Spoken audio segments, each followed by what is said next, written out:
The cold had teeth. Thessaly Vance felt them sinking into her skin, gnawing through the thin wool of her traveling cloak, biting deep into her bones until she could no longer feel her fingers or her feet or anything except the relentless, savage hunger of the winter night.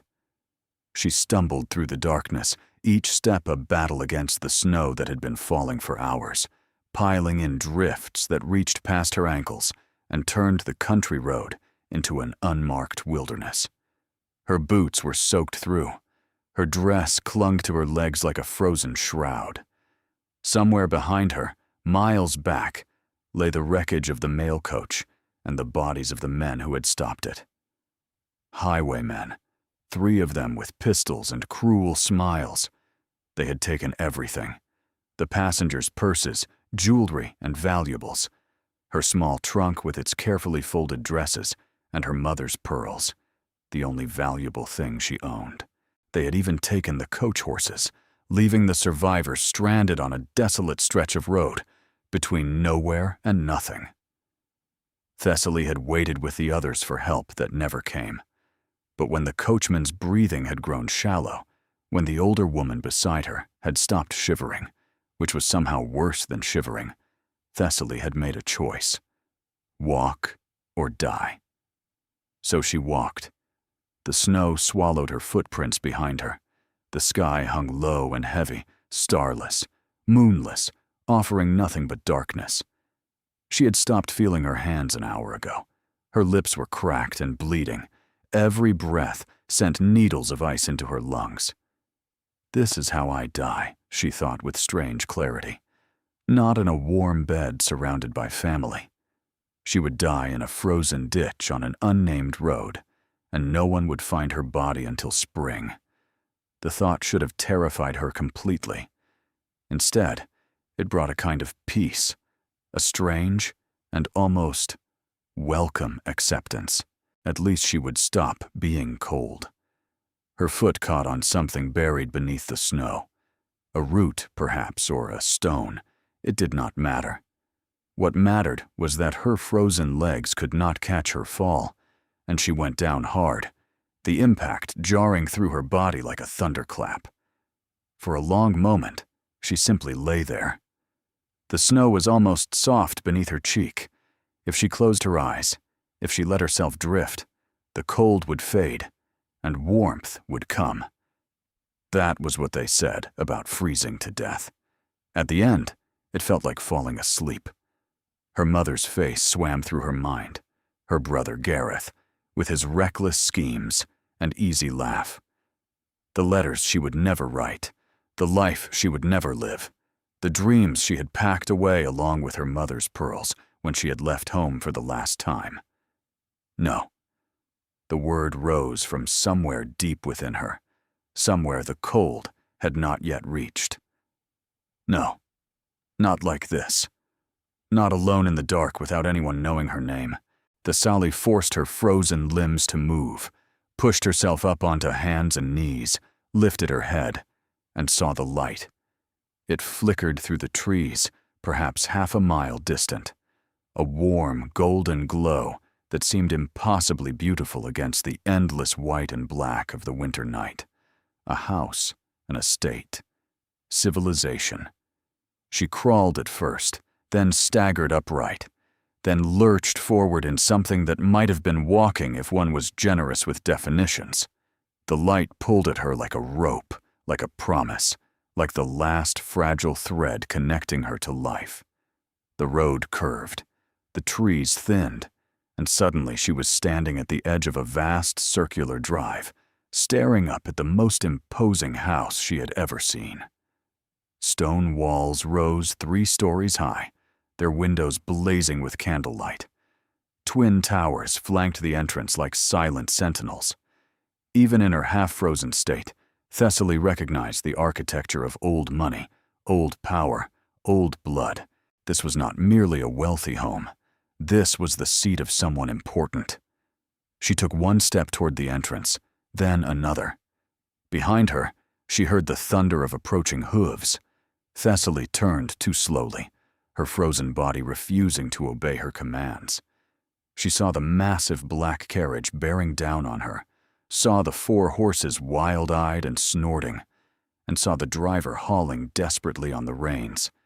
She could not move, could not scream, could only stand there, rooted to the frozen ground, as death came for her on iron wheels. The carriage slewed sideways, horses screaming, and stopped close enough that she could feel the heat from their bodies, close enough that the led horse's breath fogged against her face. For a moment, nothing moved. Then the carriage door flew open, and a voice cut through the winter silence like a blade unsheathed. "What manner of fool stands in the middle of a private drive during a snowstorm?" A man emerged from the carriage. Tall, broad-shouldered, dressed entirely in black. His face was shadowed by the brim of his hat, but she could see the hard line of his jaw, the rigid set of his shoulders, and the coiled tension in every line of his body. He moved toward her with predatory grace, and when he lifted his head, the carriage lanterns caught his features fully. He was younger than she expected, perhaps 30 or 32, with black hair swept back from a face that looked carved from marble. High cheekbones, a strong nose, lips pressed into a thin line of displeasure. But it was his eyes that stopped her breath. Pale gray, cold as the winter sky, and utterly without mercy. She knew those eyes. Everyone in 3 counties knew those eyes. "You," she whispered through cracked lips. "You are the Duke of Ashworth, the man who had killed his own father, the man whose name mothers used to frighten children, the man they called the Devil of Ashworth Hall." His expression did not change. He looked at her the way one might look at an unexpected problem, something to be assessed and dealt with efficiently. "And you," he said slowly, "are about to collapse." He was right. Her vision was darkening at the edges, her legs turning to water beneath her. The last thing she saw before the blackness claimed her was his arms reaching out. And the last thing she heard was his voice, low and cold and utterly devoid of warmth. Bloody hell. Warmth returned in fragments. First came the sensation of movement, of being carried. Then the blessed heat of an interior space, the crackling whisper of a fire nearby, voices speaking in urgent tones above her head. She is half dead from exposure. A woman's voice, crisp and efficient. "Bring heated stones wrapped in flannel. Warm broth, not hot." "Who is she?" Another voice, younger, female, tinged with curiosity. Does it matter? This voice she recognized. Low, cold, aristocratic. The Duke. She was standing in the drive like a specter. "Nearly killed my horses." "Caius." The younger voice carried a warning. "She is freezing to death." A pause, then, grudgingly, "See that she has whatever she needs. When she wakes, I want answers." Footsteps retreated. A door closed firmly. When she woke properly, the world had changed. She was lying in an enormous bed with hangings of deep blue velvet and sheets softer than anything she had ever felt. A fire blazed in a marble fireplace across the room, casting dancing shadows across walls papered in silver and cream. Thessaly pushed herself upright, her muscles screaming in protest. She was wearing a nightgown that was not her own, made of fine linen trimmed with lace. Someone had brushed and braided her hair. "Oh, you're awake." A young woman appeared in the doorway, her face lighting with relief. She was perhaps 19 or 20, dark-haired and bright-eyed. "I am Odette Ravencroft. You have been asleep for nearly 2 days." 2 days. Thessaly's mind reeled. "Where am I?" "Ashworth Hall. My brother's carriage nearly ran you down on our drive. Do you remember?" She remembered the cold, the light, the horses bearing down on her, and those eyes, gray and merciless, cutting through the winter darkness. Your brother, she said slowly. The Duke. Odette's expression flickered. You know of him. Everyone knew of him. Caius Ravencroft, the 6th Duke of Ashworth, whose name was whispered about in ways no one discussed in polite company, whose mother had fled to the continent when he was still a child. They called him the Devil of Ashworth Hall. I should not be here, Thessaly said, throwing back the covers. If someone could arrange transport to the nearest village, I can make my own way from there. Make your way where? Odette asked gently. Without money, without belongings, without even shoes that have not been ruined beyond repair. You were robbed, miss. I apologize. I do not even know your name. Vance. Thessaly Vance. Miss Vance. Odette moved into the room. The highwaymen who attacked your coach have been apprehended. 2 of your fellow passengers survived, but your belongings were not recovered. They had already been sold. The words hit Thessaly like physical blows, her mother's pearls. Gone. The position I was traveling toward, she said, fighting to keep her voice steady. In Harrowfield, the family expecting me as governess. They will think I have abandoned them. I'm afraid that is likely. 2 days is a long time when one is expecting a new employee. No belongings, no money, no position, no references she could use since her previous employer had died 3 months ago. She was utterly, completely ruined. There must be something I can do, she said. I can work. I am educated, capable. If your household has any need of assistance, I would be grateful for even temporary employment. Actually, a new voice entered the conversation, and Thessaly's spine stiffened. The Duke stood in the doorway, filling it with his broad shoulders and dark presence. In the daylight, his features were even more striking than she remembered, and even colder. Actually, he repeated, there may be an arrangement we could discuss, one that would benefit us both. Odette's head whipped toward her brother. Caius, what are you doing? Solving a problem. He stepped into the room, his gray eyes fixed on Thessaly, with an intensity that made her want to shrink beneath the covers. Several problems, if Miss Vance is amenable. What kind of arrangement? Thessaly asked, refusing to let her voice tremble. The Duke moved to the window, presenting his profile to her. In the cold light, he looked like a portrait, beautiful and untouchable, and not quite real. My grandmother has decided that I must marry, he said flatly. She has selected a candidate, Lady Araminta Blackwood. For the past 3 months, she has orchestrated every social event to push us together. Lady Araminta has become convinced that our engagement is imminent. And you do not wish to marry her, Thessaly said. I do not wish to marry anyone. The words came out hard, final. But my grandmother is relentless. I need someone to provide a credible alternative, someone who could be presented as a potential match. Thessaly stared at him. You want me to pretend to be courted by you. I want you to be my guest for the remainder of the season, to attend events at my side, to create enough speculation about my intentions that my grandmother must acknowledge other possibilities exist. His jaw tightened. In return, you would have room and board, a wardrobe appropriate to society events, and at the end of our arrangement, letters of reference that would secure you any governess position in England. Caius, Odette said sharply, you cannot simply proposition a woman you found half dead on your drive. I am not propositioning her. I am offering her employment. Employment as your fake romantic interest. Employment as Odette's companion. He turned to face Thessaly fully. That would be the public explanation. You are a gentlewoman fallen on hard times. My sister met you through charitable work and offered you a position. Any attention I pay you would be seen as natural, given your presence in my household.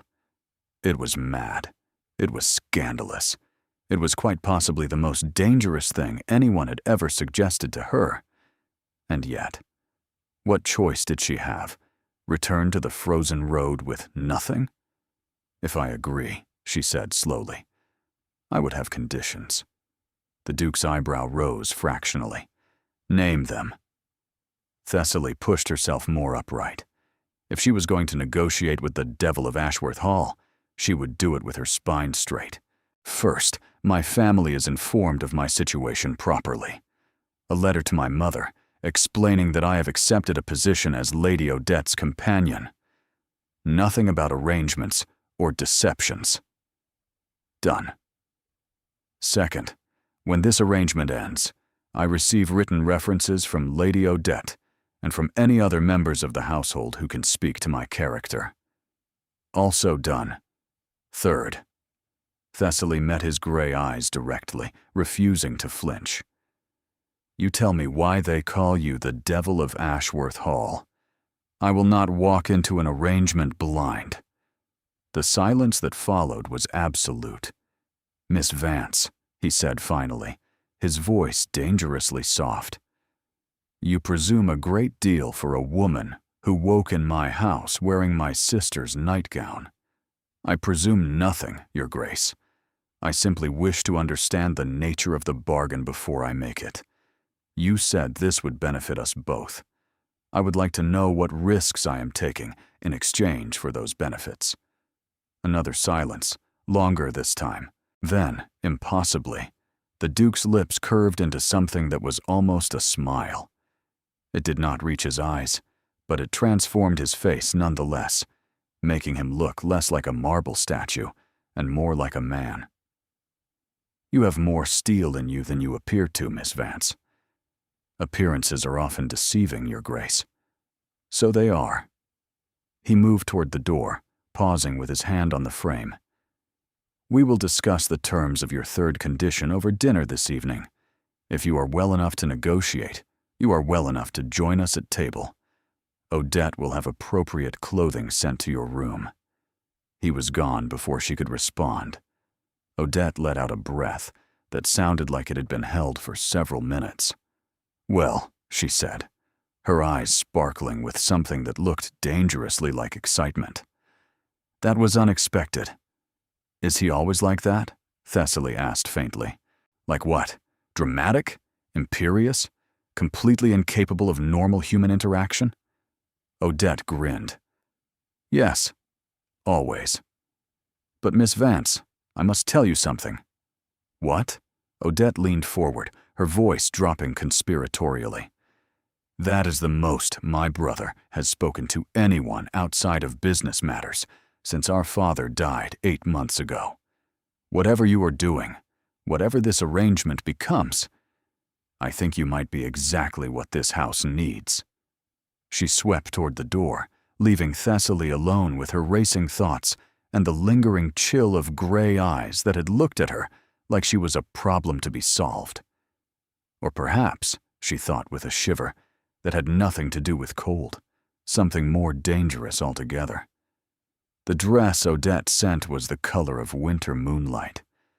Thessaly stood before the full-length mirror in her borrowed room, hardly recognizing the woman who stared back at her. The silver-gray silk draped elegantly across her shoulders, cinched at her waist with a ribbon of darker charcoal, then fell in soft folds to the floor. Her dark hair had been arranged by a maid named Nell, who had appeared with pins and determination, and transformed Thessaly's simple waves into something approaching artistry. She looked like someone who belonged in a house like this. She felt like an imposter wearing a costume. You look beautiful, Odette said from the doorway, her own gown a cheerful shade of primrose that suited her coloring perfectly. Caius will not know what to say. I suspect your brother always knows what to say. Whether he chooses to say it is another matter. Odette laughed, linking her arm through Thessaly's. Come. Grandmother will be joining us tonight. The dining room was smaller than she expected, intended for family rather than formal entertaining. A fire blazed in the hearth, casting warm light across a table set for 4. The Duke stood by the mantelpiece, a glass of something amber in his hand, and seated in the chair closest to the fire, watching Thessaly's entrance with eyes that missed nothing, was possibly the most intimidating woman she had ever seen. The Dowager Duchess of Ashworth was small and silver-haired, wrapped in black silk. Her face was lined with age, but beautiful still, and her eyes, the same pale gray as her grandson's, held a sharpness that made Thessaly feel like a butterfly pinned beneath glass. "So," the Dowager said before anyone could make introductions, "this is the frozen waif my grandson has decided to collect." "Grandmother," Odette said with forced brightness, "this is Miss Thessaly Vance. She will be staying with us as my companion. I am aware of the official story." The Dowager's gaze did not waver from Thessaly's face. "Come here, girl. Let me look at you properly." Thessaly approached, her chin lifted despite the terror clawing at her chest. She curtsied with all the grace her mother had drilled into her. "Your Grace, it is an honor to meet you." "Is it? How charming." The Dowager gestured for her to rise. "You have good bones. Your curtsy is acceptable. Your accent suggests education, though not wealth. You are precisely the sort of woman my grandson should not be seen with if he wishes to maintain any semblance of respectability." "Grandmother," the Duke said from the mantelpiece. "A warning. Do not grandmother me, Caius. I am not blind. You think I do not know what you are doing?" The Dowager's lips curved. "The entire county will be talking about this by morning. Let them talk. Easy words for a duke, less easy for a young woman with no fortune and no family to protect her reputation." The Dowager turned back to Thessaly. "Do you understand what you are agreeing to, Miss Vance?" "I understand that I had no options 3 days ago," Thessaly said steadily. "And now I have one. I will not reject it simply because society might disapprove. Society will more than disapprove. Society will shred you. Lady Araminta has friends who would enjoy nothing more than destroying a rival.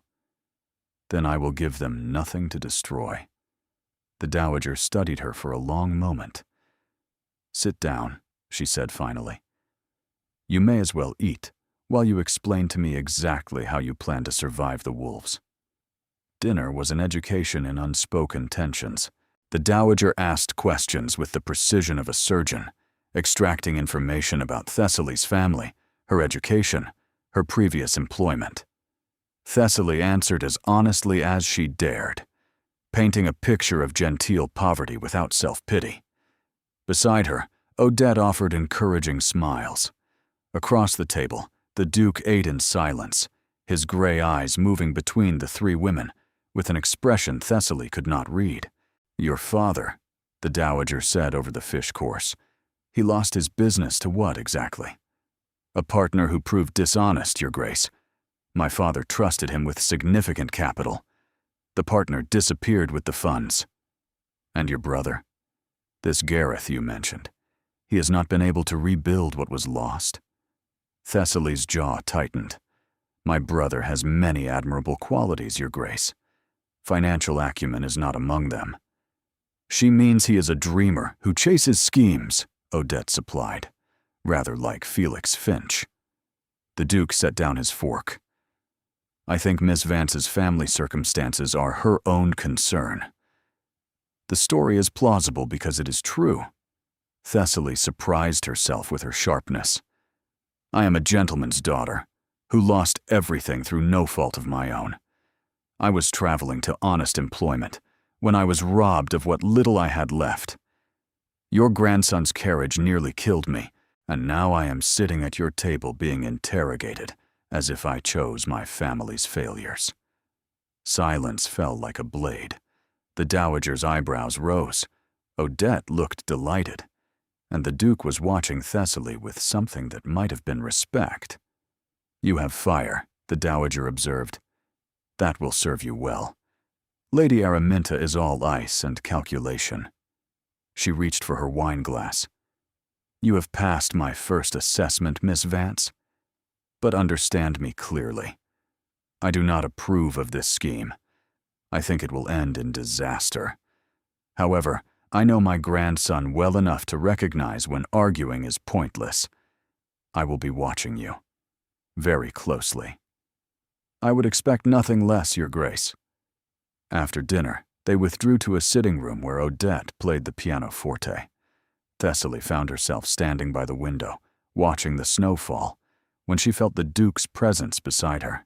You handled her well, he said. Most people wilt under her scrutiny. I have been interrogated by worse. The families I worked for before were not always kind. And yet you chose that life. Governessing. Serving. I chose survival, Your Grace, as I am choosing it now. She turned to meet his eyes. You said you would explain why they call you the Devil of Ashworth Hall. His jaw tightened. For a moment she thought he would refuse. Instead, he moved closer to the window, his voice dropping. My father died 8 months ago, in this house, in his study. He had been ill for some time, but no one expected the end to come so quickly. I was in London when I received word. By the time I arrived, he had been dead for 6 hours. I'm sorry, Thessaly said. Do not be. Not yet. His eyes remained fixed on the falling snow. The night before he died, we argued. Badly. He wanted me to return to the estate, to spend his remaining time with him. I refused. I had obligations, matters that seemed important at the time. I told him I would come when I could. You could not have known. No, but everyone else believes I could. He turned to face her, and in his eyes, she saw something that shocked her. Pain. Raw and bleeding and carefully hidden behind walls of ice. The servants' talk. Word spread that we argued, that I left despite his plea, that I was not here when he drew his last breath. And because people love a villain, the story transformed. I became the cold-hearted son who abandoned his father, the devil who valued money more than family. That is not what happened. It does not matter what happened. It matters what people believe. His smile was bitter. So when you ask why they call me the Devil of Ashworth Hall, the answer is simple. I gave them a single moment of weakness, and they built an entire mythology around it. Thessaly studied him, seeing him properly for the first time. Not the cold, forbidding Duke, but a grieving son, wrapped in armor of his own making. The point, she said, would be that you are not the monster they believe you to be, and perhaps you deserve to have someone know that. For a long moment, he simply looked at her. You are a strange woman, Miss Vance, the Duke said finally. I have been told that before, Your Grace. Caius. The word came out almost involuntarily. If we are to do this, if we are to convince anyone that I might actually be interested in you, then you cannot call me Your Grace, as if I am a stranger. Caius, then. The name felt foreign on her tongue, too intimate, too real, and I will call you Thessaly. It is an unusual name. My mother was fond of Greek history. She wanted to give me something memorable. She succeeded. He turned back to the window, but some of the ice had melted from his posture. Tomorrow, Odette will take you to the village for clothing. We have a dinner party in 3 days. The Blackwoods will be there, including Lady Araminta. It will be your first test. I will be ready. Will you? He glanced at her sideways. Lady Araminta has been groomed for this world since birth. She knows every rule, every nuance, every weapon that society provides. You have 3 days to prepare for battle against someone who has been training her entire life. Then I had better be a quick study. Thessaly met his gaze without flinching. I may not know the rules of your world, Caius, but I know how to survive. and I know how to fight when I have no other choice." Something shifted in his expression. Interest, perhaps, or recognition. "Then perhaps," he said slowly, "this arrangement will not be the disaster my grandmother predicts." He walked away, leaving Thessaly alone by the window, with her racing heart and the growing certainty that she had just agreed to something far more complicated than a simple business transaction. Because when she looked at Caius Ravencroft, the so-called Devil of Ashworth Hall, she didn't see a monster. She saw a man in pain, a man who had built walls so high that no one could reach him. And something inside her, something foolish and dangerous and utterly irrational, wanted to try climbing those walls anyway. Outside, the snow continued to fall, covering the world in white, hiding all traces of the frozen road where she had nearly died. Inside Ashworth Hall, in her borrowed dress with her borrowed future, Thessaly Vance made a silent vow. Whatever happened next, whatever this arrangement demanded of her, she would not let herself forget that this was temporary. A performance, a feuilleton, a means to an end. She would not let herself fall. She repeated it like a prayer as she watched the snow. She would not fall. Morning at Ashworth Hall arrived wrapped in pale winter sunshine. Thessaly woke in her borrowed bed, momentarily disoriented by the softness of the sheets and the warmth of the fire that someone had already stoked. At home, she would have been the one lighting fires, hauling water. Here, invisible hands had accomplished everything while she slept. Nell appeared with breakfast on a tray. Behind her came 2 more maids carrying boxes and packages. "From the village," Nell explained. "Lady Odette sent word yesterday evening. The dressmaker worked through the night." The boxes contained more clothing than Thessaly had owned in her entire life. Morning dresses in soft blues and creams, evening gowns that seemed to glow with their own inner light. "This is too much," she whispered. "I cannot accept all of this." "You can, and you will." Odette swept into the room.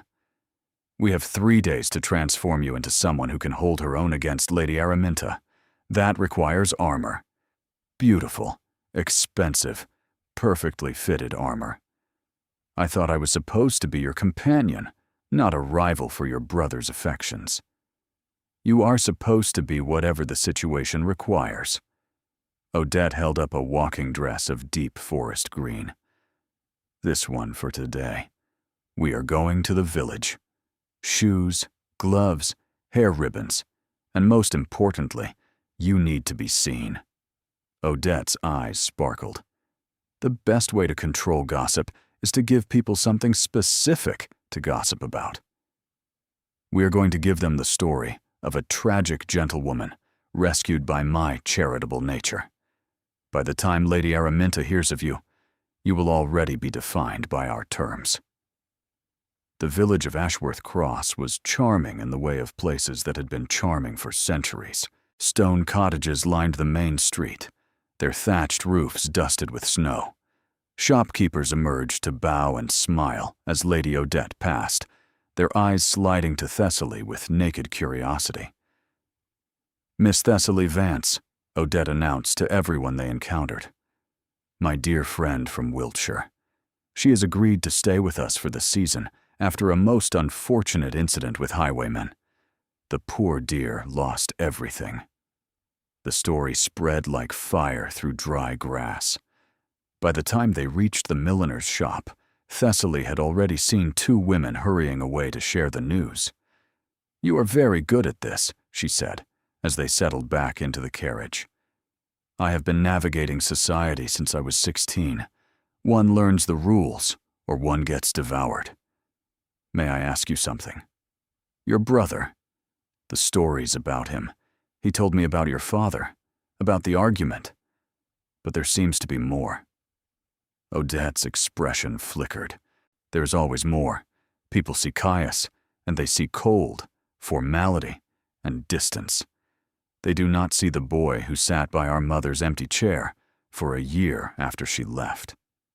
Your mother left? When I was 7. Caius was 14. Odette's voice had lost its brightness. She could not bear the isolation of country life. One morning she was simply gone. A letter on her pillow saying she had fled to Italy with a painter she had met in London.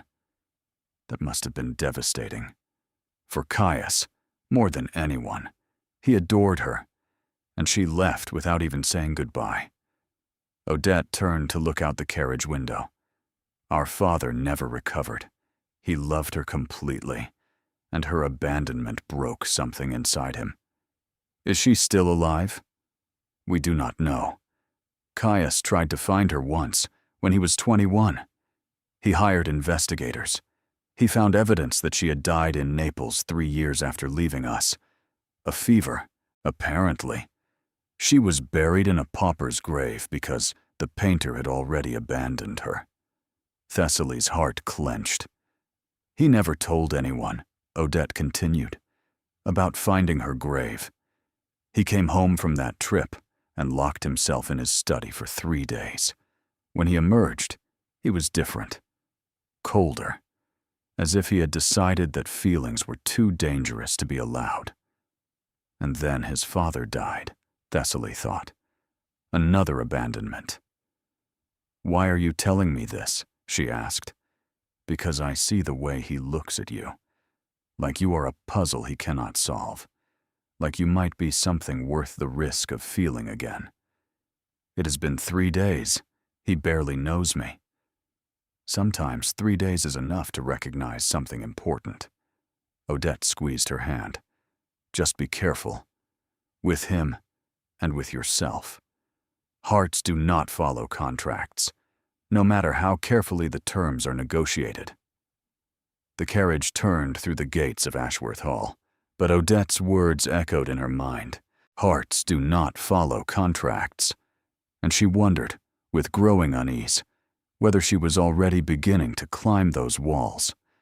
The summons came the next morning. The Dowager Duchess requests your presence in her private sitting room, immediately. The Dowager's sitting room was decorated in shades of blue and silver. The old woman sat in a chair by the fire, her gray eyes tracking Thessaly's entrance with unsettling intensity. Close the door and sit. Thessaly obeyed, choosing a chair across from the older woman.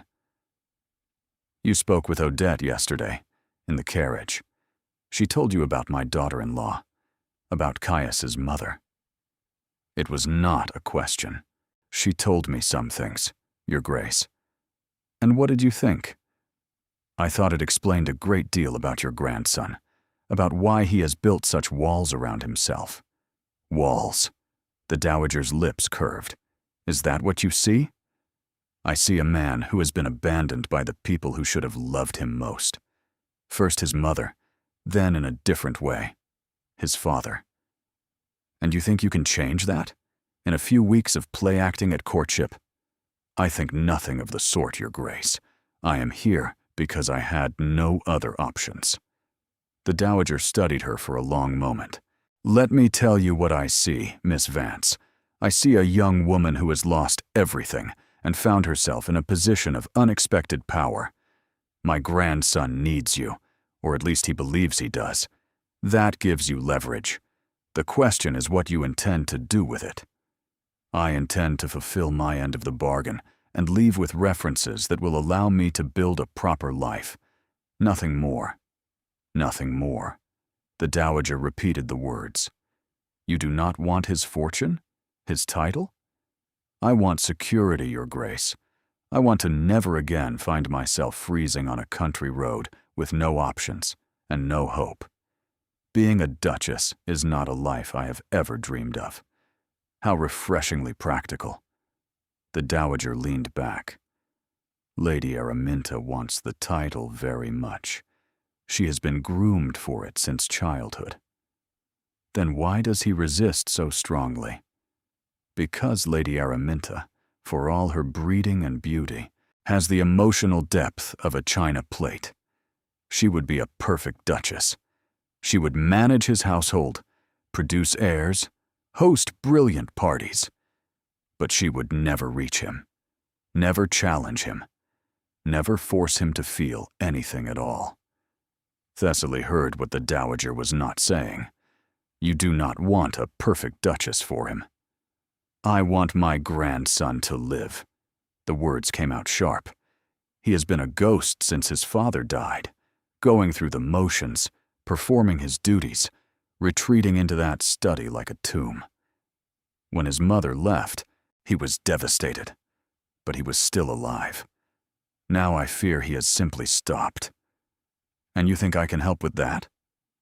I think you already have. He spoke more words at dinner 2 nights ago than he has spoken in months. He looked at you with something that was not emptiness. Annoyance is not exactly the foundation for a successful courtship. Annoyance can become interest. Interest can become affection. The dowager's expression grew distant. Love is worth the risk of loss, Miss Vance. It is the only thing that is. You want me to make your grandson fall in love with me, Thessaly said slowly. I want you to give him the opportunity to feel something genuine. Whether he takes that opportunity is up to him. The dowager's voice hardened. But understand me clearly. If you manipulate him, if you pretend feelings you do not have, simply to secure your position, I will know, and I will destroy you. With respect, Your Grace, you threatened to destroy me 2 days ago if I hurt him. Did I? Good. Then you understand the stakes. The dowager rose. There is something else you should know. The night before my son died, he gave Caius something. A letter, sealed with instructions not to open it until he was ready. Caius has never opened it. He keeps it locked in his desk, unopened, 8 months now. Thessaly waited, her heart pounding. I believe my son knew he was dying. I believe he had something important to tell Caius. And I believe Caius will not open that letter because he is afraid of what it might contain. What do you think it contains? Forgiveness. The word hung in the air like smoke. For the argument, for leaving, for not being there at the end. My son loved Caius completely, despite everything. He would have wanted him to know that. She left without another word. Thessaly sat alone in the silver-blue sitting room, her mind churning. A mother who abandoned him, a father who died without goodbye. A letter that might hold the key to his healing, locked away because opening it was too frightening. She was beginning to understand that saving her might not have been the point. Perhaps in his own cold and calculating way, he had been trying to save himself. The next 2 days passed in a blur of preparation. A dancing master arrived from London, a tiny Frenchman named Monsieur Bertrand, who spoke entirely in exclamations. They practiced the waltz until her feet ached, the quadrille until her head spun. Odette coached her on conversation, drilling her on the family histories of everyone who would attend the dinner party. Lady Araminta will test you, Odette warned. Small barbs disguised as compliments. Questions designed to expose your background. You must not let her see you bleed. Through it all, Caius remained absent. She saw him at meals, brief encounters where he sat at the head of the table and spoke mainly to his grandmother about estate business. He nodded to her politely, inquired about her preparations, and then retreated to his study. But on the evening before the dinner party, something changed. Thessaly had retreated to the library after another grueling session with Monsieur Bertrand. She was curled in a chair, a volume of poetry open on her lap, when she heard the door open. Caius stood in the doorway, looking almost uncertain. With his jacket removed and his cravat loosened, he looked younger, more human, more vulnerable. I did not expect anyone to be here, he said. I can leave if you prefer. No. Stay. I have been meaning to speak with you. privately. Thessaly set aside her book, watching as he moved to the fireplace. "Tomorrow will be difficult," he said. "Lady Araminta is intelligent and ruthless. She will try to eliminate you as a threat.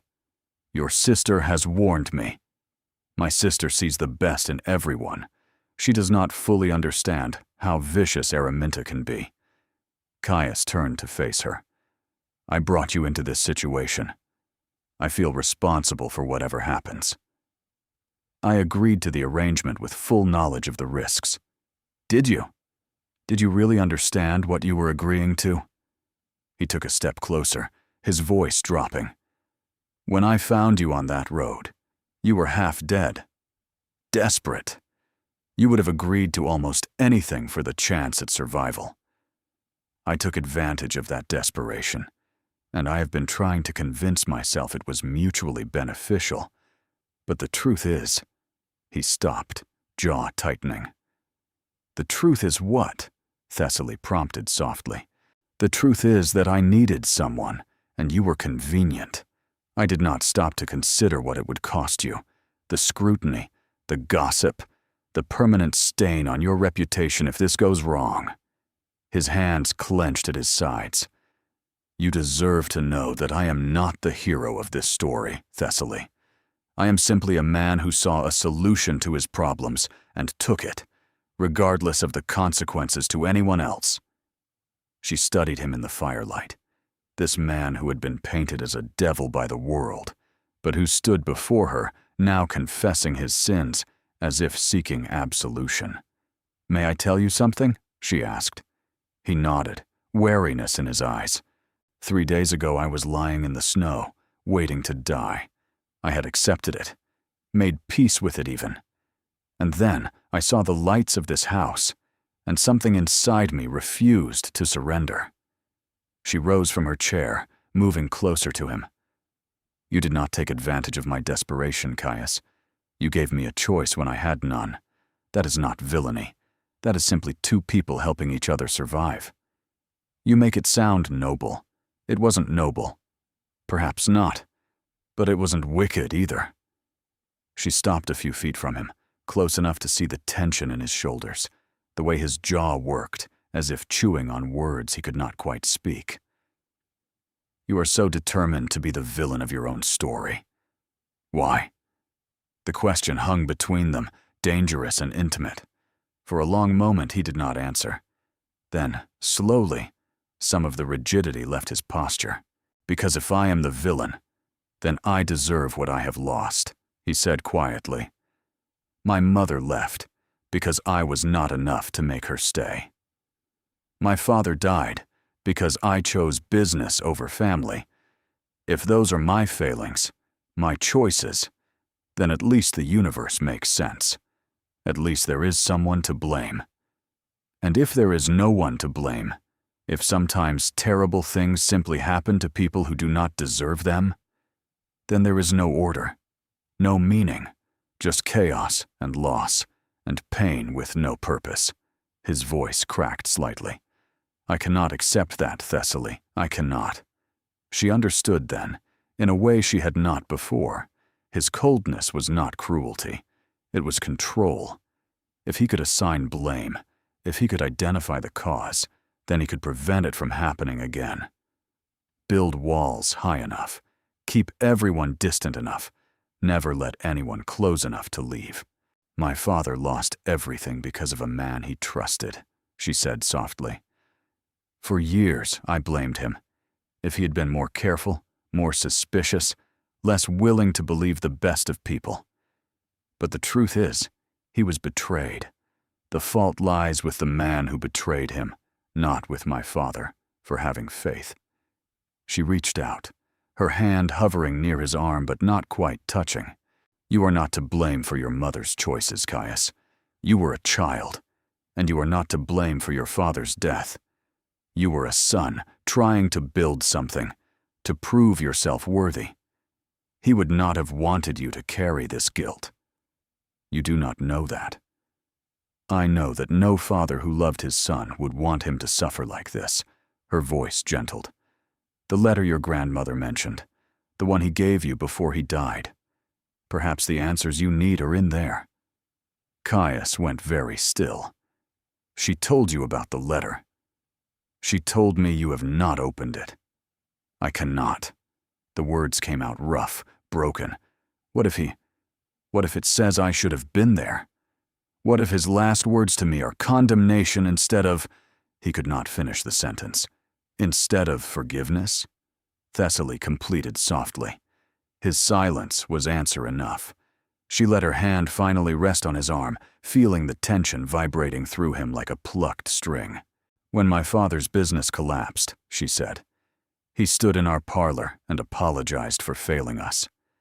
He looked at my mother, at my brother, at me, and he said he was sorry for destroying everything he had built. And my mother, my quiet, gentle mother, she walked up to him and took his face in her hands and said, 'You did not destroy anything. You were robbed, and we will survive this together.'" Thessaly met Caius's eyes, holding his gaze. "Forgiveness is not about deserving, Caius. It is about love. And I don't believe your father wrote you a letter of condemnation. I believe he wrote you a letter of love, and you are too afraid to receive it because you have convinced yourself you do not deserve to be loved." The firelight flickered between them. The clock on the mantel ticked steady seconds into the silence.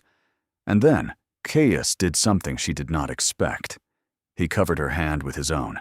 "You are either the wisest woman I have ever met," he said slowly, "or the most foolish. I have not yet determined which. Perhaps I am both." A ghost of a smile touched his lips, the first real smile she had seen from him. "Perhaps you are." His thumb traced across her knuckles once, a gesture so small it might have been accidental. Then he stepped back, the moment broken. "Tomorrow will be difficult. Get some rest. You will need your strength for what is coming." He left the library without looking back. Thessaly stood alone among the books, her hand still warm where he had touched it, her heart beating a rhythm she did not quite recognize. She had come to Ashworth Hall to survive. She was beginning to fear she might be doing something far more dangerous. She might be starting to feel. The dinner party arrived with the inevitability of a gathering storm. Nell finished securing the final pin in Thessaly's hair and stepped back with a satisfied nod. The ivory gown with silver thread had been Odette's choice, and Thessaly had to admit it suited her. The fabric caught the candlelight beautifully, and the small diamonds borrowed from Odette added just enough sparkle without appearing ostentatious. She felt ready, or as ready as anyone could feel marching into battle. "You are stunning," Odette declared from the doorway, resplendent in pale lavender silk. Araminta will be beside herself with jealousy. "I would prefer she simply ignore me." "That is not how Araminta operates. She cannot ignore a threat. She must eliminate it." Odette crossed the room to squeeze Thessaly's hands. "But you are ready. I have seen you practice, seen you learn. You have absorbed more in 3 days than most young ladies learn in a year. Trust yourself." Trust herself, as if that were simple.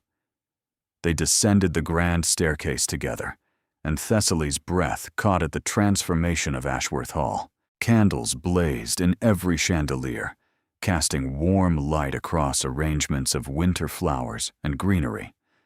Servants moved with silent efficiency, carrying trays of champagne and delicate hors d'oeuvres.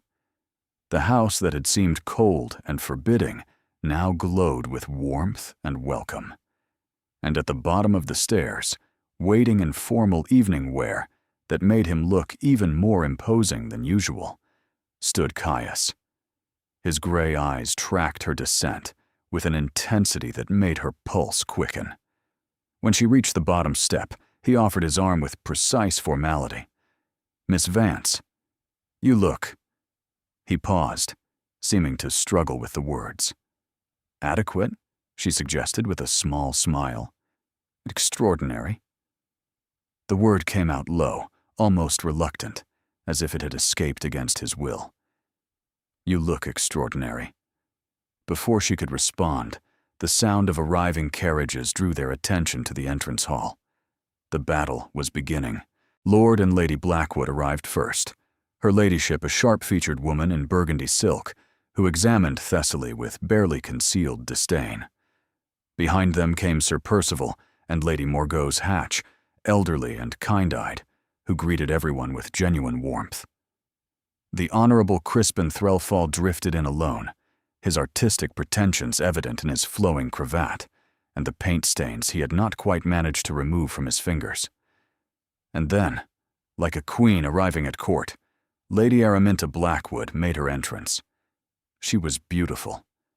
Thessaly had expected that, had prepared herself for it, but the reality still struck like a blow. Golden hair arranged in perfect ringlets, porcelain skin unmarred by any imperfection, blue eyes that sparkled with intelligence and calculation. Her gown was rose silk, trimmed with silver, cut in the absolute height of fashion, and she wore it with the confidence of someone who had never doubted her place in the world. "Your Grace," she said, curtsying to Caius with practiced grace. "How wonderful to see you. And this must be the mysterious Miss Vance I have heard so much about." Her smile was warm, her eyes were ice. "Lady Araminta." Thessaly curtsied in return. "The pleasure is mine. Your gown is exquisite. Rose is certainly your color." "How kind." Araminta's gaze swept over Thessaly's dress with barely concealed assessment. "Yours is lovely as well. Such a classic style. Almost timeless, one might say." The emphasis on almost was deliberate, a suggestion that Thessaly's gown was dated, old-fashioned, and not quite current. "I find that classics endure while fashions fade," Thessaly replied pleasantly. "But I bow to your expertise in such matters." Something flickered in Araminta's eyes, the first acknowledgement that Thessaly might not be the easy target she had expected.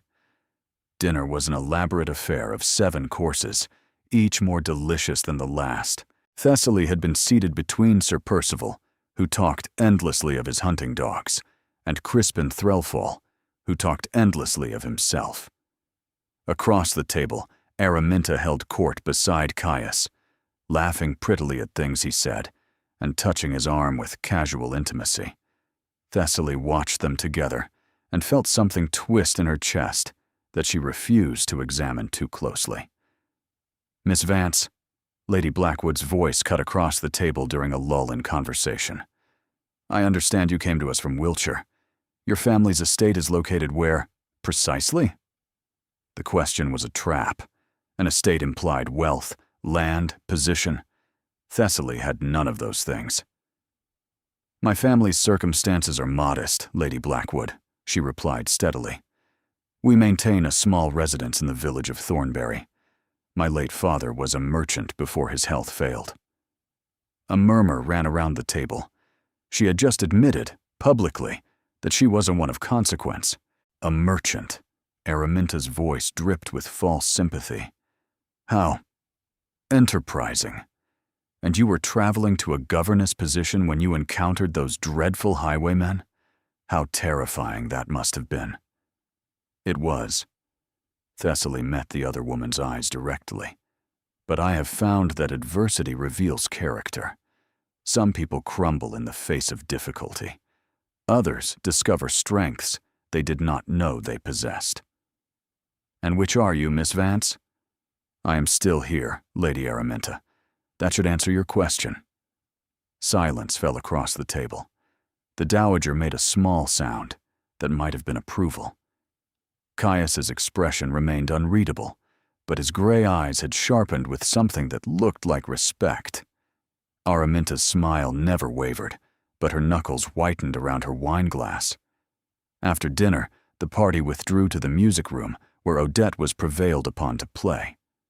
She obliged with cheerful incompetence, her wrong notes providing cover for quieter conversations around the room. Thessaly found herself cornered near the window by Araminta and her mother. their expressions suggesting that the real interrogation was about to begin. "Tell me, Miss Vance," Lady Blackwood said sweetly, "how did you come to be on Lady Odette's charity list? I was not aware she engaged in such outreach." "Lady Odette learned of my situation through her charitable connections," Thessaly said, keeping her voice even. "She graciously offered assistance." "How fortunate for you." Araminta's eyes glittered. To have landed in such comfortable circumstances after such a disaster. One might almost think it was planned. "I assure you, Lady Araminta, I did not plan to be robbed at gunpoint and left to freeze on a country road." "Of course not. But one must admit the outcome has been quite advantageous for someone in your position." Araminta leaned closer, dropping her voice to a confidential murmur. "The Duke is a valuable prize, Miss Vance. Many women have tried to catch his attention. Many have failed. It would be a shame if someone were to waste his time with unrealistic ambitions." The threat was clear, delivered with a smile that could have graced a portrait. "I have no ambitions regarding the Duke," Thessaly replied quietly. "I am Lady Odette's companion. Nothing more." "How refreshingly modest." Araminta straightened, her voice returning to normal volume. "I do hope that remains true. For your sake. Society can be so cruel to those who overreach their station." She swept away, leaving Thessaly standing alone by the window, her hands trembling with suppressed anger. She had survived the first battle, but she had no illusions about the war to come. Later, as the guests departed in a flurry of polite farewells, Caius appeared beside her in the entrance hall. "You handled yourself well," he said quietly. "Better than I expected." Lady Araminta made her position very clear. "Did she?" His jaw tightened. "What did she say?" "Nothing worth repeating. Just the opening moves in a game I did not ask to play." Caius studied her face in the candlelight, his expression unreadable. Then, slowly, he reached into his coat and withdrew a small velvet box. "I had intended to give this to you before the party, but there was no time." He pressed the box into her hands. "It belonged to my mother. Before she left. She gave it to Odette, who gave it to me, who has never known what to do with it." Thessaly opened the box with trembling fingers. Inside, nestled on dark velvet, lay a pendant, a single sapphire, deep blue as a winter twilight, surrounded by small diamonds and suspended on a delicate silver chain. It was exquisite. It was priceless. It was impossibly intimate. "I cannot accept this," she breathed. "You can. You must." His voice roughened. "Araminta will escalate. She always does. When she sees you wearing this, she will know that you have my protection. My genuine protection, not merely the story we have constructed. And what will everyone else think when they see me wearing the Duke's mother's jewelry? They will think that I have made my choice." He met her eyes, and something in his gaze made her breath catch. "Let them think it, Thessaly. Let them wonder. It will make our performance more convincing." But was it still a performance? Looking at him now, with the candlelight softening his features, and something almost vulnerable in his gray eyes, Thessaly was no longer certain. "Thank you," she whispered. He nodded once, sharply, and walked away. Thessaly stood alone in the entrance hall, holding his mother's sapphire in her hands, and wondered when exactly this arrangement had stopped being simple. The days following the dinner party passed in a strange, suspended state, neither comfortable nor entirely tense. Thessaly wore the sapphire pendant everywhere, feeling its weight against her collarbone, like a promise she did not fully understand. Servants noticed. Odette noticed, though she said nothing, only smiled in a way that suggested she knew something Thessaly did not.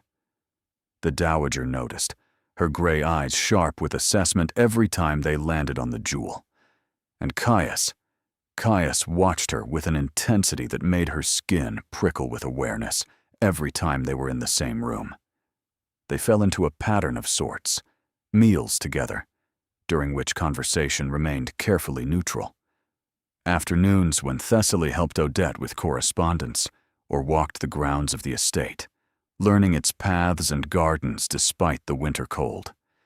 Evenings in the library, where she would read and Caius would work at his desk, their silence companionable rather than awkward.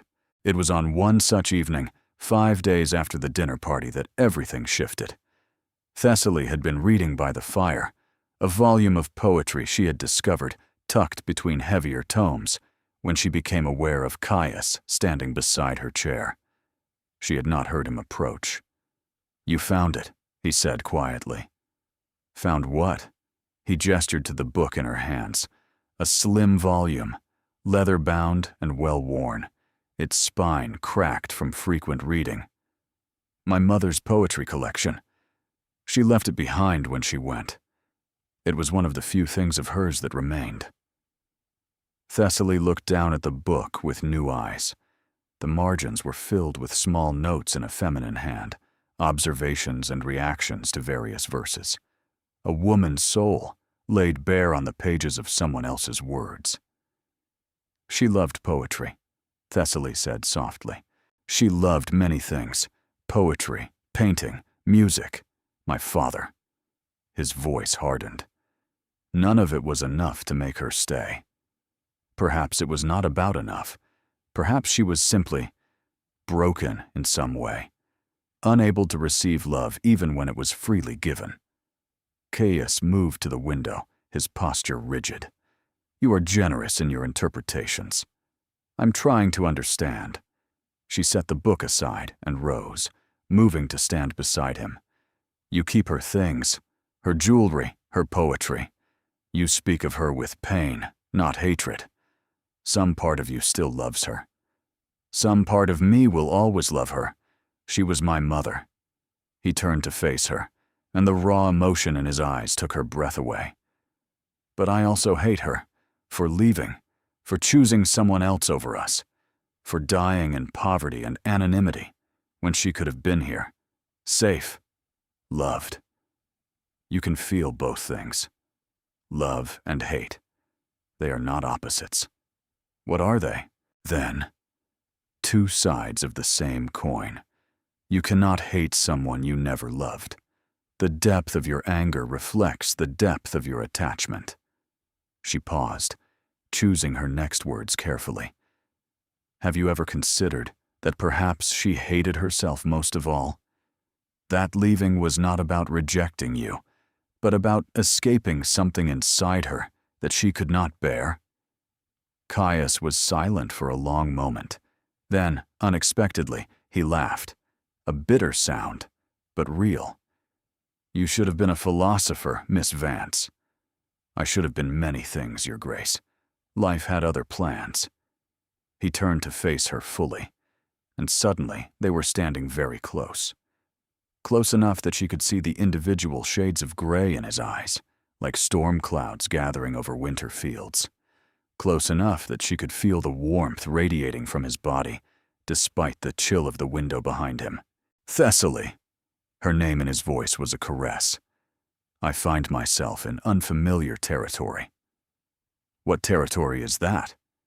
"Feeling things I did not authorize myself to feel." His hand rose as if of its own accord, brushing a strand of hair from her temple.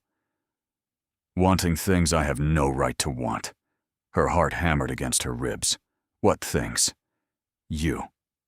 The word was barely a whisper. "I want you, Thessaly Vance. Not as part of an arrangement. Not as a solution to my problems. I want you because when I am near you, I remember what it felt like to be alive."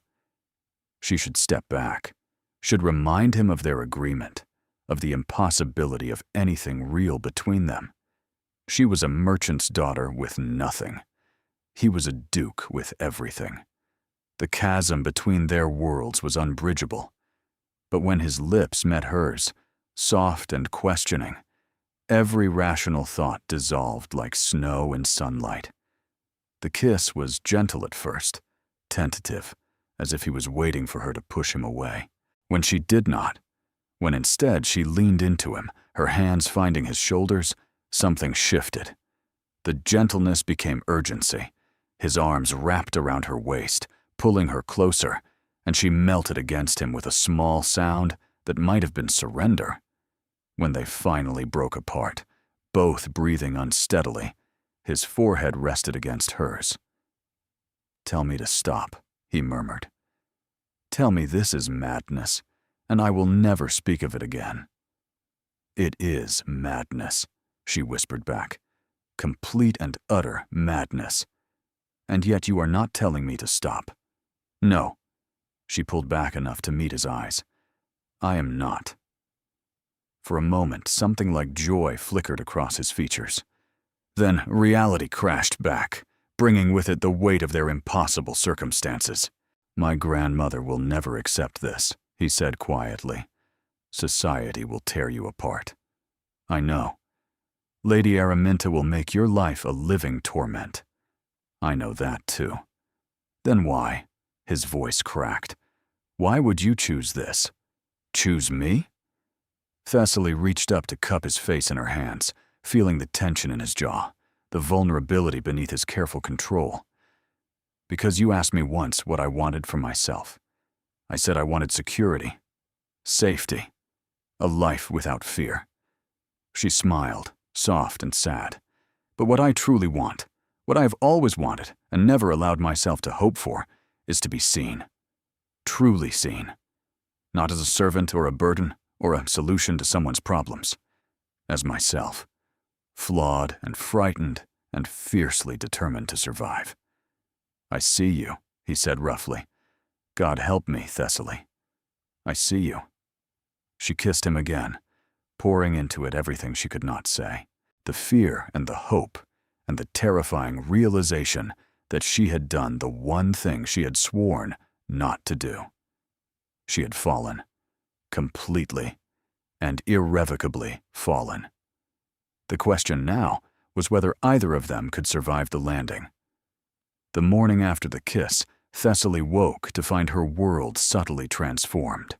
Everything looked the same. The elegant room, the cheerful fire, Nell arriving with breakfast on a tray. But beneath the surface, everything had shifted. She was no longer playing a role. She was living a truth that terrified her. She loved him.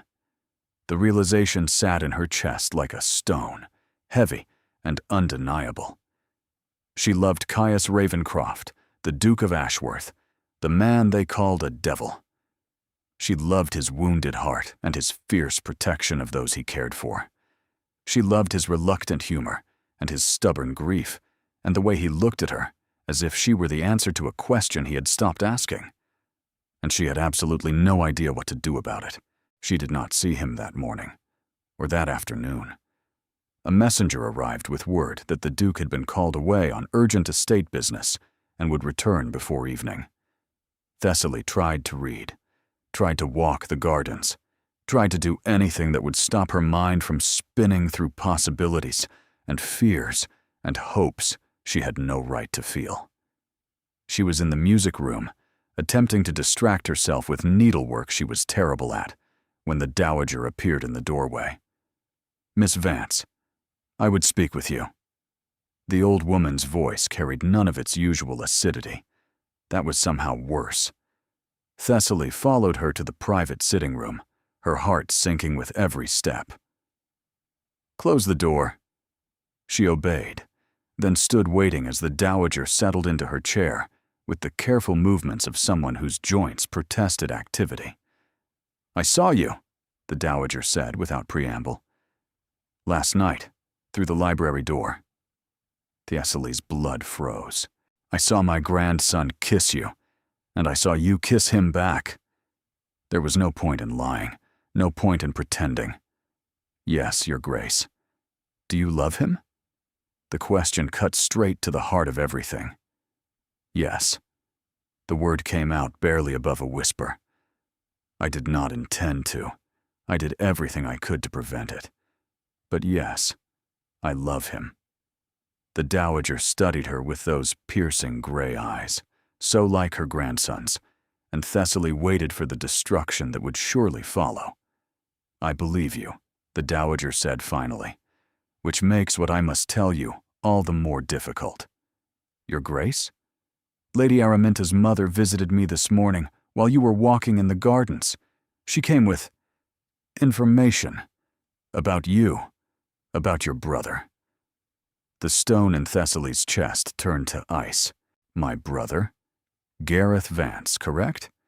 He has apparently been making rather loud claims in certain London establishments about his sister's good fortune. He has been telling anyone who will listen that you have ensnared a duke, that you will soon be a duchess, that your family's financial troubles will be over once the wedding takes place. No, no, no, no. He has also been borrowing money on the strength of that connection, significant sums, from people who do not take kindly to being deceived." Thessaly's legs gave out. She sank into the nearest chair, her head spinning. "I did not know," she managed. "I did not tell him anything. I wrote to my mother about being a companion. Nothing more." "I believe you." The dowager's voice held something that might have been sympathy. "But it does not matter what you knew or did not know. What matters is what society believes. Lady Blackwood has ensured that this story will spread. By tomorrow, everyone will know that Miss Thessaly Vance is either a fortune hunter who conspired with her brother to trap a duke, or a fool whose family has destroyed any chance she had at respectability." The walls were closing in. Thessaly could feel them pressing against her, crushing the fragile hope she had allowed herself to feel. "What about Caius? Does he know?" "He will be told when he returns this evening." "But Miss Vance..." The dowager leaned forward, her expression grave. "You must understand what this means. Even if Caius believes you innocent, even if he wants to continue whatever has begun between you, he cannot. The scandal would be too great. His position, his family, his responsibilities to the estate. He cannot sacrifice all of that for a woman whose brother has made her unmarriageable. I am not asking him to sacrifice anything. You do not have to ask. He will offer. That is who he is." The dowager's voice softened. "And that is why you must leave before he returns." The words landed like physical blows. "Leave? Tonight. Before he can make promises he cannot keep. Before the situation becomes even more impossible." The dowager rose, moving to a writing desk in the corner. "I have arranged a carriage to take you to your family's home. I have also written you a letter of reference that makes no mention of any romantic entanglement. It speaks only of your time as Odette's companion and your excellent character." She pressed the letter into Thessaly's numb hands. "This is not cruelty, Miss Vance. It is kindness. If you stay, you will watch Caius destroy himself trying to protect you from a scandal that cannot be contained. If you leave, he will be hurt, but he will survive. And someday, perhaps, he will thank you for having the courage to do what he could not." Thessaly stared at the letter, her vision blurring with tears she refused to shed. "He will hate me. Perhaps. For a time." The dowager's hand rested briefly on her shoulder. "But hate is better than ruin. For both of you." She left Thessaly alone with the weight of an impossible choice. 2 hours later, as the winter sun began its descent toward the horizon, Thessaly Vance climbed into a carriage with her small bag of belongings and the letter of reference that was all she had to show for her time at Ashworth Hall. She left 2 letters behind. One for Odette, thanking her for her kindness. One for Caius. The second letter had taken 6 attempts to write. In the end, she had kept it simple. "Your Grace, I have returned home. Please do not try to find me. What happened between us was real. I want you to know that. But real is not the same as possible. and I will not be the reason your family name is destroyed. You asked me once what I wanted for myself. I wanted you, but wanting something does not make it right. Please open your father's letter. Whatever it says, you deserve to know. And you deserve to stop punishing yourself for things that were never your fault. I will remember these weeks for the rest of my life. Yours, in whatever way I can be. Thessaly, she had left the sapphire pendant on her pillow. She had no right to keep it now. The carriage rattled through the gates of Ashworth Hall, and Thessaly watched through the window as the great house grew smaller and smaller behind her. She had done the right thing. She was certain of it. So why did the right thing feel exactly like dying? Home was smaller than Thessaly remembered. The modest cottage where her mother took in mending, and her father sat by the window, staring at nothing. The worn furniture and patched curtains, and the smell of cabbage soup that meant they were counting pennies again. She had been back for 4 days. 4 days of her mother's worried glances, and her father's silence, and the conspicuous absence of Gareth, who was apparently hiding from creditors in London, and too ashamed to show his face. Thessaly went through the motions of normal life, helped with the mending, walked to the market, read to her father in the evenings, though he rarely seemed to hear her. She did not cry. What was the point of crying? On the 5th day, Felix Finch arrived at the door.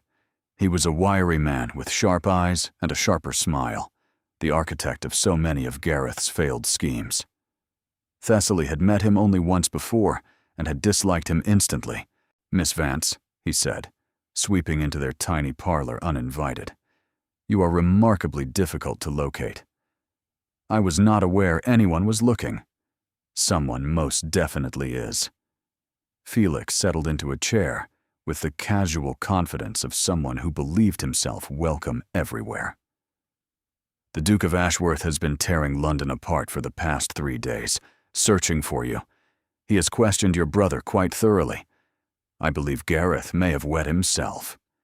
Thessaly's heart lurched despite her best efforts to remain calm. "The Duke should not be looking for me.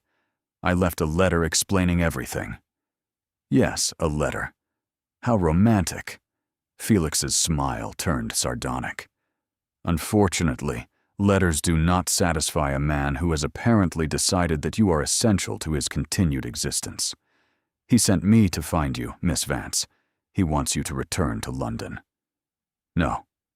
He was quite insistent. I said no. Thessaly stood, moving to the window. "I left for his protection. If I return, the scandal will destroy him." "What scandal?" Felix looked genuinely confused. "The gossip about your brother?" "Yes. Lady Blackwood made certain everyone would know." "Ah." Felix rose, joining her at the window. "I see you have not heard the latest developments. How delightfully dramatic this will be." "What developments?" The Duke addressed the scandal directly. Publicly. At Lady Hertford's musical 3 nights ago. Felix's eyes gleamed with the pleasure of someone delivering spectacular news. "He stood before half the ton and announced that your brother's foolish claims were just that. Foolish. He stated that you were a guest in his home, nothing more, and that any suggestion otherwise was slander, that he would pursue through legal channels if necessary." Thessaly's legs went weak. "He did what?" "Oh, it gets better." He then turned to Lady Araminta, who was sitting directly in front of him, and informed her that he had no intention of marrying her, had never had any such intention, and would appreciate it if she and her mother would stop spreading lies about innocent people to further their own ambitions. Her hand found the window frame, steadying herself. The Blackwoods left in disgrace. Lady Araminta was crying. Her mother was threatening lawsuits. The Duke simply returned to his seat and watched the rest of the music hall as if nothing had happened. Felix laughed. It was, I am told, magnificent. But the scandal, his reputation. His reputation is that of a man who defends those under his protection, which, if you think about it, is considerably better than being known as the Devil of Ashworth Hall. Felix's expression softened slightly. He did not sacrifice himself, Miss Vance. He clarified the truth. Your brother is a fool, not a conspirator. You are a victim of gossip, not a fortune hunter. And the Blackwoods are revealed as the social climbers everyone already suspected them of being. Thessaly's mind reeled. She had left to protect him. She had broken her own heart to save his future, and he had simply fixed it. There is one more thing, Felix said, reaching into his coat. He asked me to give you this. He pressed a small velvet box into her hands. The sapphire pendant, its silver chain coiled like a sleeping serpent. He said to tell you that it was a gift, that gifts do not come with conditions, and that if you choose not to return, he will respect that choice. But he needs you to know that the choice is yours, not society's, not your brother's, not anyone else's. Yours. Thessaly opened the box, staring at the deep blue stone that had rested against her heart for those brief, beautiful days. He also said one more thing.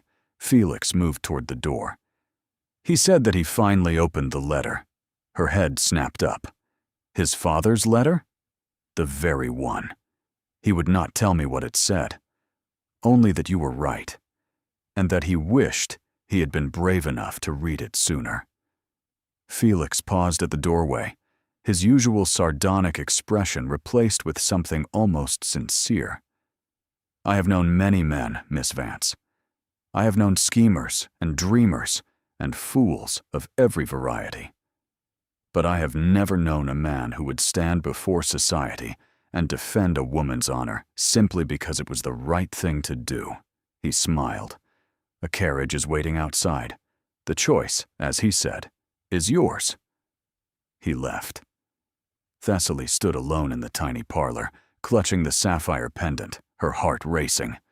Her mother appeared in the doorway, her eyes bright with unshed tears. I heard everything, she said softly. Through the kitchen door. Mama, when your father lost everything, I wanted to run, to hide from the shame. Her mother crossed the room, taking Thessaly's hands. But running does not make the wanting go away. It just makes you wonder what might have been. I am afraid. Good. That means it matters. Her mother squeezed her hands. Go, my darling. Go find out if this love is worth fighting for. And if it is, fight with everything you have. 20 minutes later, Thessaly was in the carriage, the sapphire pendant around her neck, traveling back toward the life she had tried to leave behind. The Westenholm Winter Ball was the event of the season. Anyone who was anyone would be there, which meant that everyone who wanted to see the Duke of Ashworth's next move would also be there. The scandal of the musical had only increased public interest. The Ton was hungry for drama, and Caius Ravencroft had promised to deliver. Thessaly stood at the entrance to the ballroom, her heart pounding so loudly she was certain everyone could hear it. The ivory gown with silver thread felt different now. Not a costume, not armor, just a beautiful dress worn by a woman who had finally stopped running. Odette had greeted her return with tears and embraces and 1,000 questions that Thessaly promised to answer later. The dowager had simply nodded, her expression unreadable, though something in her eyes suggested she was not entirely displeased to have been proven wrong. And Caius had not been at the house when she arrived. He was already here, at the ball, waiting. Miss Thessaly Vance, the majordomo announced. The ballroom fell silent. Every head turned, every eye fixed upon her. She could feel the weight of their judgment, their curiosity, and their hunger for scandal. She lifted her chin and walked forward. The crowd parted before her like water before a ship's prow. She saw familiar faces, Lady Hertford looking intrigued, Sir Percival looking confused, Crispin Threlfall looking artistic. She saw unfamiliar faces, hundreds of them, all watching, all waiting. And then she saw him. Caius stood at the center of the ballroom, dressed in formal black and white. His black hair swept back from that face she had dreamed of every night since leaving. His gray eyes found hers across the crowded room, and everything else fell away. He walked toward her, his stride unhurried, confident, and inevitable. The crowd's whispers rose and fell like waves, but neither of them looked away from the other. When he reached her, he stopped. Close enough to touch, close enough that she could see the emotion burning in his eyes, carefully controlled but unmistakable. "You came back," he said quietly. "You gave me a choice. And you chose this." His voice dropped. "You chose me. I chose us." She reached up, her hand resting on his chest, feeling his heartbeat strong and steady beneath her palm. Whatever that means, whatever that costs. The orchestra had stopped playing. The entire ballroom held its breath. Caius looked around at the sea of watching faces, then back at her. A smile touched his lips, small and private and utterly devastating. "Then perhaps," he said, loud enough for everyone to hear, "I should make certain there is no further confusion about my intentions." He dropped to one knee. The collective gasp that rose from the crowd could have shattered glass. "Thessaly Vance." His voice rang clear and strong across the silent ballroom. "You fell into my life on a frozen road, and you changed everything. You made me want to live again. You made me believe that love was worth the risk. You made me brave enough to open a letter I had been too afraid to read for 8 months. She was crying. She did not care. "I am not offering you wealth, or title, or position. Those are accidents of birth, not gifts I can give. What I am offering you is my heart, broken as it is. My future, uncertain as it may be. My promise that I will spend every day trying to be worthy of the faith you have placed in me." He reached into his pocket and withdrew a ring, a simple band of gold set with a single sapphire that matched the pendant at her throat. "Will you marry me?" The question echoed through the ballroom, through the years of loneliness and grief and fear, through all the walls he had built and she had climbed. Thessaly looked down at this man, this wounded, wonderful man who had offered her his heart in front of everyone who had ever doubted them. "Yes," she said, her voice clear despite the tears. "1,000 times, yes." He rose and kissed her, right there in the middle of the Westenholm ballroom, in front of society and scandal and the entire watching world. And when they finally broke apart, breathless and laughing, the applause that erupted around them was thunderous. She caught sight of Odette, weeping happily into Crispin Threlfall's artistic cravat. The dowager stood at the edge of the crowd, and though her expression remained stern, she nodded once, just once. It was enough. "I love you," Thessaly whispered against Caius's lips. "I love you too." He smiled, fully, genuinely, the first true smile she had ever seen from him in public. Now and forever. "Whatever comes." "Whatever comes," she echoed, and as the orchestra began to play and the crowd surged forward with congratulations and questions, Thessaly Vance, future Duchess of Ashworth, held on to the man she loved and finally allowed herself to believe in happy endings. 6 months later, Thessaly stood in the library of Ashworth Hall, cataloging the collection that was now officially hers as much as it had ever been anyone's. The wedding had been small and private, exactly as they both wanted. Family only, plus a few close friends. Gareth had appeared, sober and chastened, having finally found legitimate work through connections Felix had helped arrange. Their father had walked her down the aisle, present in a way he had not been for years, tears streaming down his weathered face. The honeymoon had been spent in Italy, tracing the footsteps of Caius's mother and finally laying her ghost to rest. They had found her grave in Naples, tended it, planted flowers, said goodbye. Caius had wept for the first time since his father's death, and Thessaly had held him through it, understanding that grief was not weakness, but the price of having loved. Now they were home, truly home, in a way neither of them had expected to find. She was shelving a volume of philosophy when she came across it, tucked between two larger books as if hidden there long ago. A slim leather journal, its pages yellowed with age. Her mother-in-law's diary. Thessaly hesitated, then opened it carefully. The entries were brief, fragmentary, the inner thoughts of a woman struggling against expectations that had crushed her slowly. And then, near the end, an entry that stopped her heart. I watch my son, and I see his father in every line of his face. I love him. God help me.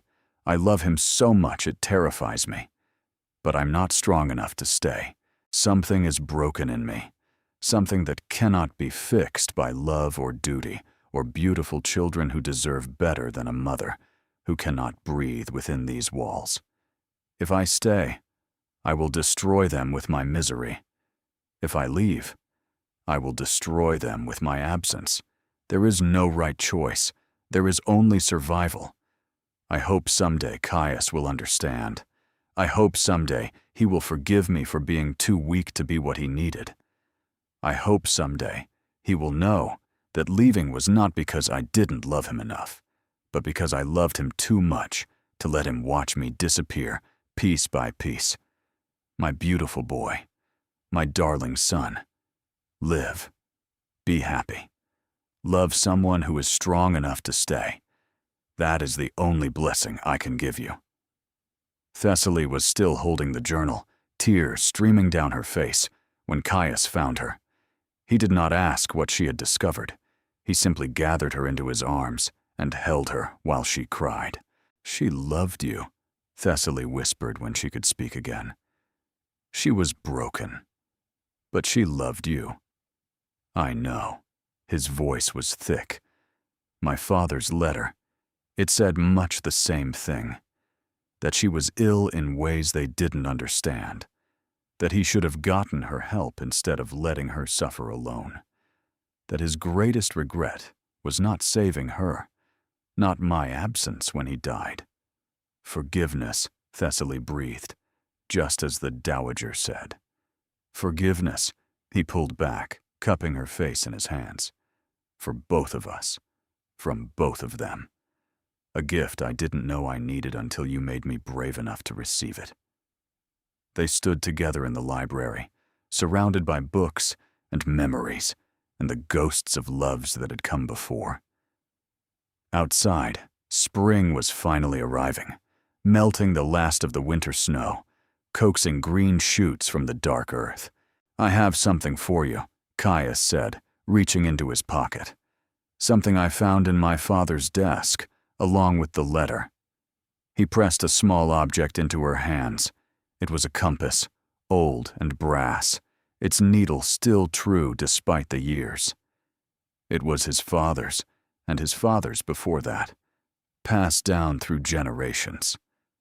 Caius smiled softly. He wrote in the letter that it was meant for my future wife, someone who could help me find my way when I was lost. Thessaly turned the compass over in her hands, watching the needle swing and settle, pointing steadily north. You found your way, she said. You found me. He kissed her forehead. There is a difference. She laughed, pulling him close, feeling the steady beat of his heart against her own. They were still imperfect, still learning, still navigating the complications of society and family, and two broken people trying to build something whole together.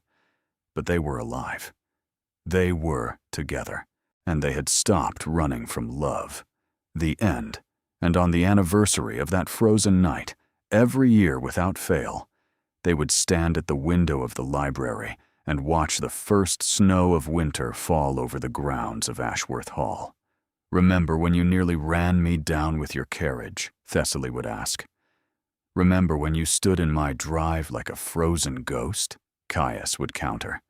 And they would laugh, holding each other close, grateful for accidents and second chances, and the stubborn courage that had brought them through the darkness into light.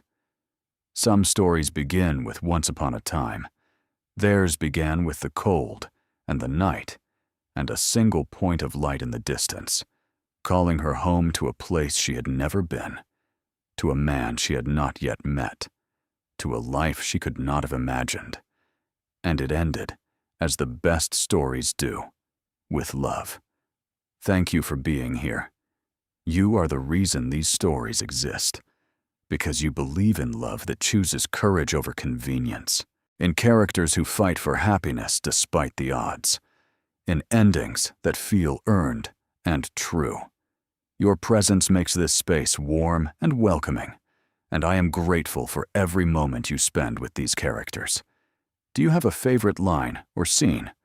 Your engagement helps me understand what moves you, what keeps you listening, and what kinds of stories to create next. Consider subscribing if you would like more romances with emotional depth and genuine character growth. Thank you for being here. You make this community what it is,